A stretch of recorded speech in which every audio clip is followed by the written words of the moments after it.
नमस्कार. हा video enps.nsdl.com या वेबसाईटवर भेट देऊन PRAN धारक NPS मधून युनिफाईड पेन्शन स्कीममध्ये कसे स्थलांतर करू शकतात हे दाखवतो. लँडिंग पेजवर आल्यावर युनिफाईड पेन्शन स्कीम या मेनू बटनावर कर्सर ठेवा आणि NPS मधून UPS मध्ये स्थलांतर करा या पर्यायावर क्लिक करा.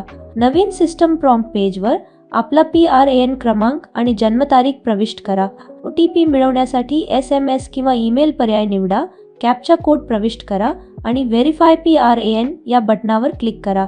निवडलेल्या पर्यायानुसार नोंदणीकृत मोबाईल क्रमांक किंवा ईमेल ID वर OTP पाठवला जाईल.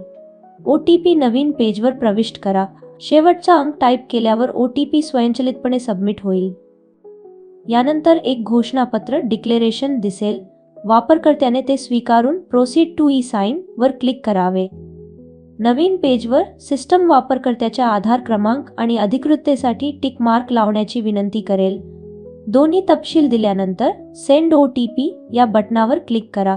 अपडेट झालेल्या स्क्रीनवर प्राप्त झालेला OTP प्रविष्ट करा आणि व्हेरीफाय OTP या पर्यायावर क्लिक करा.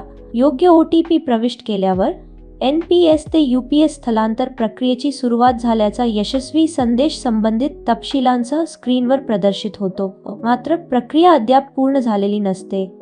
भविष्यातील संदर्भासाठी वापरकर्त्याने या स्क्रीनचा स्क्रीनशॉट किंवा फोटो घ्यावा अशी सूचना दिली जाते. प्रक्रिया पूर्ण करण्यासाठी वापरकर्त्याने डाउनलोड ई-साइन मायग्रेशन फॉर्म वर क्लिक करावे. अर्जदारासाठी स्वाक्षरीसाठी तयार A2 फॉर्म पूर्व भरलेल्या तपशिलांसह प्रदर्शित होतो, जो संबंधित ड्रॉइंग अँड डिस्बर्सिंग ऑफिसमध्ये सादर करणे आवश्यक असते. ड्रॉइंग अँड डिस्बर्सिंग ऑफिसने आपले लॉग इन ID आणि क्रेडेन्शियल्स वापरून CRA प्रणालीमध्ये लॉग इन करावे आणि ही विनंती सत्यापित करावी.